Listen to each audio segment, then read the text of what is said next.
Assalamualaikum warahmatullahi wabarakatuh dan salam sejahtera. Kita teruskan kepada elemen yang seterusnya bagi perniagaan kertas 3 SPM 2021. Elemen yang seterusnya ialah tentang latar belakang perniagaan dan juga latar belakang pemilik perniagaan ataupun rakan kongsi. Latar belakang perniagaan dan juga pemilik perniagaan ini kita boleh buat dalam bentuk jadual ataupun table supaya lebih kemas dan juga kita punya rancangan perniagaan nampak lebih tersusun. Jadi apakah perkara yang perlu ada dalam latar belakang perniagaan? Ini adalah contoh jadual yang boleh kamu buat di dalam rancangan perniagaan. Nak warna boleh, tak warna pun tak mengapa, tak ada masalah. Jadi di dalam latar belakang perniagaan yang kedua, maknanya yang ini adalah elemen yang kedua, iaitu latar belakang perniagaan. Muka suratnya adalah sambungan daripada pengenalan yang sebelum ni.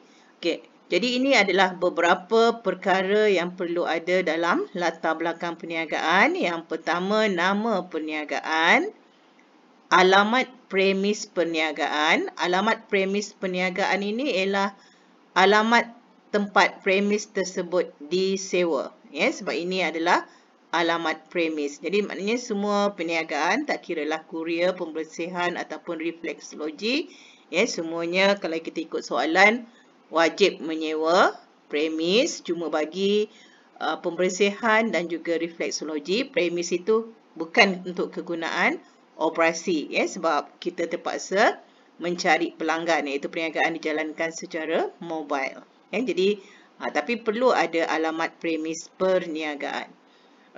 Yang ini adalah yang ketiga ialah nombor telefon dan juga fax. Yang ini email ataupun Facebook. Jadi bagi yang buka milikkan tunggal ataupun yang memilih untuk perniagaan milikkan tunggal, email dan Facebook ni boleh samalah dengan latar belakang pemilik, email pemilik. Sebab dia adalah milikkan tunggal. Tapi bagi perkongsian, sebaiknya email pemilik tak sama dengan perniagaan. Sebab itu adalah perkongsian. Lepas tu, nyatakan bentuk milikkan perniagaan. Sama ada milikkan tunggal ataupun perkongsian. Lepas tu kegiatan utama perniagaan. Kegiatan utama perniagaan ni pastikan jelas. Contohnya terutama yang buat pembersihan tu. Jangan tulis perkhidmatan pembersihan saja. Kena jelaskan perkhidmatan pembersihan apa yang kamu tawarkan. Adakah pembersihan rumah, pembersihan kawasan rumah ke, ataupun pembersihan premis. Jadi ada banyak pembersihan ni. Kalau pembersihan kapet, tuliskan pembersihan kapet. Yang seterusnya ialah tarikh pendaftaran perniagaan. Tarikh pendaftaran perniagaan ini, kamu boleh pilih mana-mana tarikh di bulan Jun dan Julai. Sebaiknya kamu tengok kalender. Pastikan yang kamu tarikh pendaftaran perniagaan kamu ini tidak pada hari cuti. Contohnya bulan Julai ni ada Hari Raya Aidiladha. Jadi pastikanlah tarikh ni bersesuaian dan logik. Yang seterusnya ialah tarikh mula perniagaan. Jadi tarikh mula perniagaan ni semua orang kena letak pada 1 Ogos 2021. Kalau tarikh pendaftaran, sebab ini merujuk kepada bila kita daftarkan perniagaan kita di SSM. Jadi kamu boleh pilihlah mana-mana tarikh di bulan Jun dan Julai. Cuma pastikan tarikh tersebut bukanlah hari cuti. Lepas tu ni tarikh mula. Maknanya semua dalam RP ni semua calon dia akan buat tarikh yang sama, iaitu 1 Ogos 2021. Seterusnya mesti ada nombor pendaftaran perniagaan di SSM. Jadi nombor pendaftaran perniagaan bermula dengan 2021, ini merujuk kepada tahun. Yang ini maknanya jenis perniagaan. Jadi maknanya yang depan ni semua orang sama. Cuma 6 digit yang terakhir ni kamu bolehlah buat apa-apa nombor yang kamu rasakan kamu nak letak. Jangan buat XXX ikut cikgu pula. Ini maknanya kamu kena letak nombor sendiri. Okey, yang depan ni awal ni kamu jangan tukar kan. 202103 ni jangan tukar. Okey, hanya 6 digit yang akhir ni saja kamu letak sendiri. Okey, seterusnya kamu tunjukkan modal. Modal ni kita tahu ada pembiayaan dalaman, maknanya contohnya berapa simpanan kamu daripada simpanan kamu, ataupun kalau ada pinjaman daripada ahli keluarga, saudara, kawan-kawan, kamu kena nyatakannya di dalam pembiayaan dalaman ni. Okey, lepas tu nyatakan modal pembiayaan luaran. Pembiayaan luaran ni yang kamu pinjam di bank ataupun tekun. Okey, jadi sebelum ni ada yang keliru. Sumber pembiayaan dia tulis tekun. Pinjaman dia tulis bank. Sebenarnya sumber pembiayaan itu ialah merujuk kepada kita nak pinjam duit dekat pihak mana. Jadi kamu kena pilih sama ada tekun ataupun bank. Salah satu. Okey, lepas tu kamu kena tunjukkan modal keseluruhan. Maknanya jumlah modal pembiayaan dalaman kita tambahkan dengan pembiayaan luaran. Maknanya okey, kita dapat modal keseluruhan. Jadi tunjukkan dalam latar belakang perniagaan kamu. Okey, seterusnya sumber pembiayaan. Sumber pembiayaan ni tadi maknanya pinjaman kamu tadi tu daripada pihak mana? Tekun ataupun bank. Kalau bank, tolong nyatakan bank mana. Sebab kita ada banyak bank. Jadi pastikan bank mana. Bank Simpanan Nasional ke, CIMB Bank ke, ataupun Maybank. Okey, yang ini kamu nyatakan nama bank bagi perniagaan kamu. Biasanya kalau kita buat pinjaman sumber pembiayaan ini daripada katakan Bank Simpanan Nasional, biasanya bank ini pun adalah biasanya kita akan buka akaun di bank yang sama. Jadi kalau sini CIMB Bank, okey, ini pun adalah CIMB Bank biasanya. Okey, seterusnya ialah nombor akaun bank. Okey, pada tahun ini nombor akaun bank kita tak boleh lagi letak nombor IC pelajar. Kamu kena rujuk digit akaun bank yang digunakan. Okey, jadi pastikan kita tak lagi menggunakan nombor IC. Okey, seterusnya yang akhir sekali, sesiapa yang memilih perkongsian. Okey, selepas kamu menyediakan latar belakang perniagaan ini, kamu letakkan surat ikatan perjanjian perkongsian.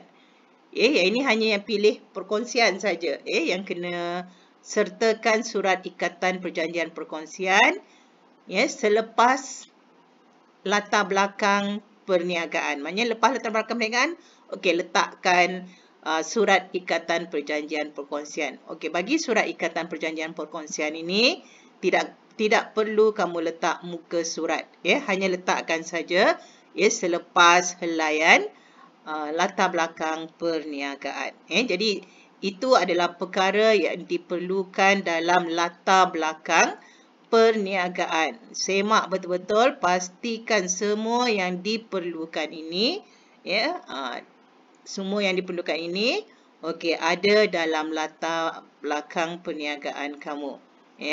Jadi saya ingatkan lagi sekali, boleh buat dalam bentuk jadual supaya lebih mudah dan juga lebih kemas. Tentang modal tadi, okey. Maknanya ni modal sendiri berapa, modal pinjaman berapa dan juga jumlah modal. Jadi pastikan sama. Maknanya jangan salah dekat sini dari segi jumlah modalnya. Kira betul-betul, pastikan sama. Kalau modal sendiri tadi ada dua, maknanya simpanan sendiri dan juga sumbangan pinjaman daripada ahli keluarga, okey, nyatakan. Okey. Jadi pastikan modal ni betul. Okey, dan juga nombor akaun bank ni. Okey, macam mana kita nak tahu nombor akaun bank ni berapa digit? Sebenarnya kita boleh saja mencari maklumat. Sebab maklumat sekarang ni semua ada di hujung jari kita. Yang penting kita rajin mencari maklumat. Okey. Ini adalah contoh bilangan digit bank yang ada di negara kita. Okey. Jangan ambil lah contoh yang nombor yang cikgu bagi ni. Cikgu hanya tunjukkan contoh sahaja. Dia ada berapa digit. Jadi kalau maknanya kamu pilih CIMB Bank. Jadi CIMB Bank ada nombor ni ada 10 semuanya. Jadi maknanya kamu pun letaklah 10 digit nombor kalau kamu pilih akaun kamu tadi di CIMB Bank. Kalau bank Islam maknanya lagi banyaklah digitnya. Hanya bilangan digit saja. Maknanya yang penting bilangan digitnya betul. Kalau 10 letak 10. Kalau macam Maybank ni ada berapa? 2, 4, 6, 8, 10, 12. Jadi kalau Maybank ada 12 digit nombor. Jadi kalau kamu pilih akaun kamu di Maybank ada 12 digit. Okey, jadi ini hanya untuk kamu buat rujukan dan kira berapa digit. Jadi nombor pun mesti bilangan digitnya sama. Bukan nombor yang sama. Jangan salah faham. Nanti takkanlah semua orang Maybank nombor yang ni. Sebenarnya ini adalah nombor akaun badan amal. Kalau kamu pilih ni kan, ini adalah nombor badan amal. Cikgu bagi contoh sahaja. Okey, seterusnya yang ketiga ialah latar belakang pemilik ataupun rakan kongsi. Kalau bagi milikkan tunggal, okey, ini adalah latar belakang bagi pemilik sahaja. Tapi kalau ada rakan, kamu buat perniagaan perkongsian, okey, jadi maknanya perlulah ada maklumat tentang rakan kongsi. Kalau ada 2 rakan kongsi, maknanya perlu ada 2 maklumat latar belakang rakan kongsi. Kalau 3 lah. Kalau 3 orang, maknanya 3 maklumat rakan kongsi. Jadi, okey, yang diperlukan ialah, okey, ini pun sama. Kita akan buat dalam bentuk jadual. Jadi, kalau rakan kongsi, jadi rakan kongsi dia kena, semua rakan kongsi kena adalah maklumat yang serupa macam ni. Kalau ada 2 orang, buatlah untuk 2 orang. Kalau 3 orang, buatlah 3 orang. Okey, jadi bagi latar belakang pemilik, yang diperlukan ialah nama penuh. Okey, nombor kad pengenalan. Okey, nombor kad pengenalan ni, pastikan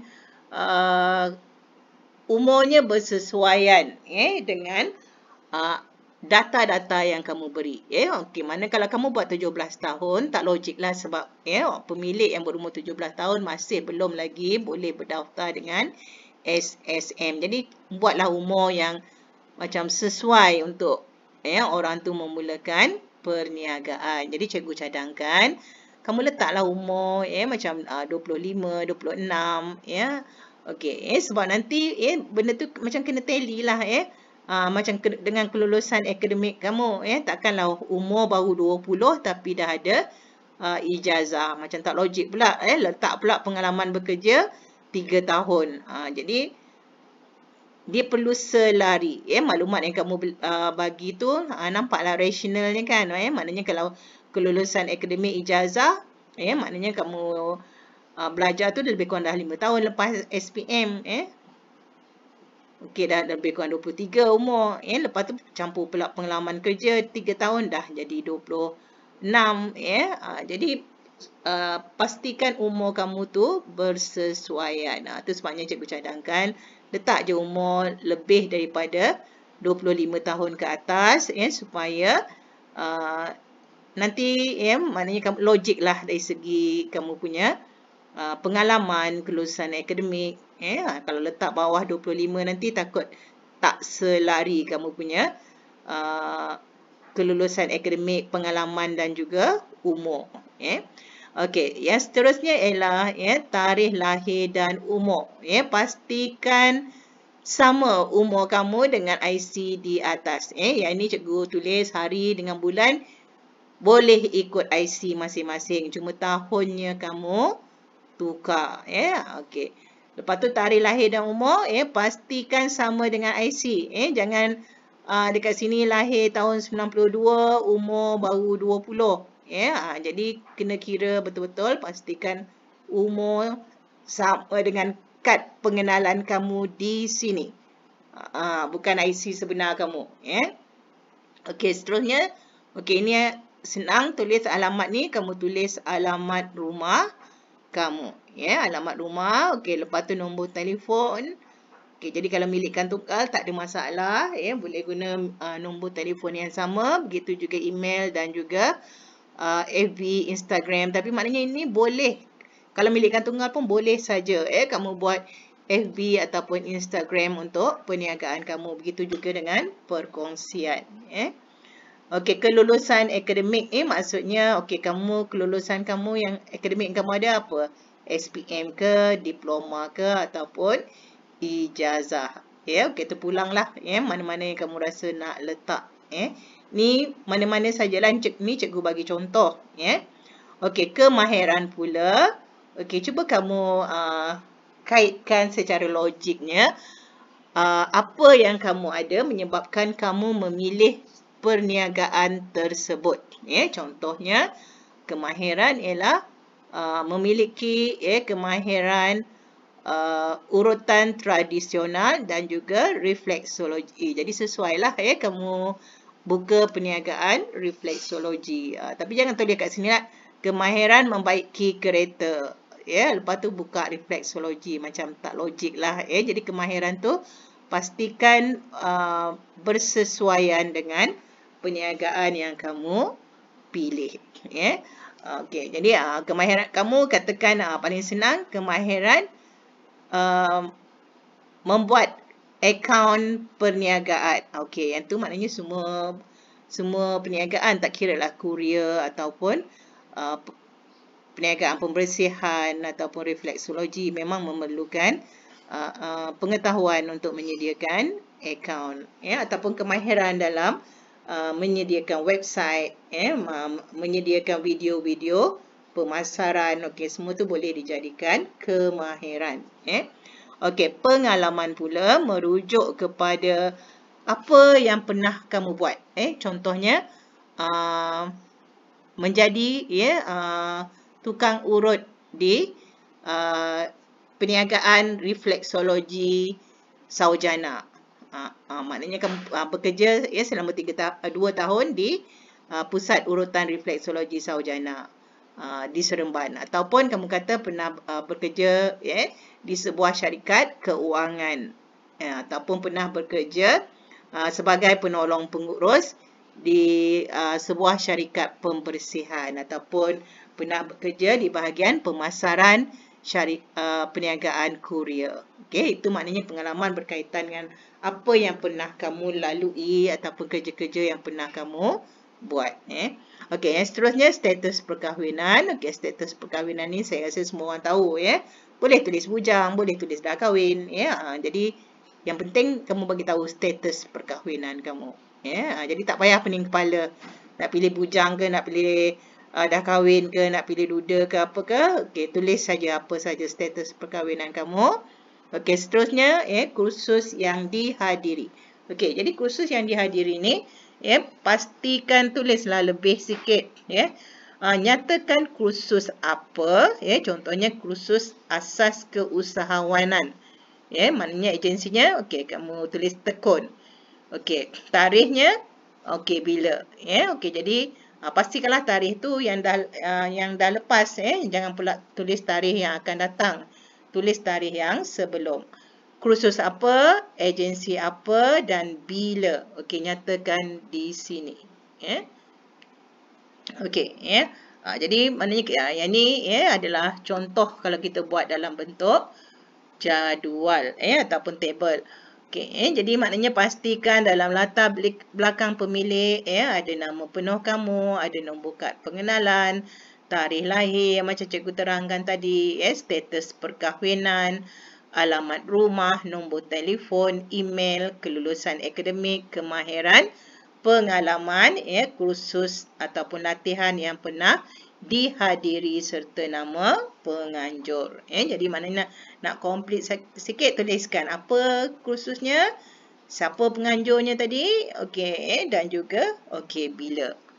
Okey, jadi okey, itu adalah perkara yang perlu kamu pastikan ada dalam latar belakang perniagaan dan latar belakang pemilik perniagaan. Jadi pastikan yang ini sebenarnya dia kalau ikut senarai semak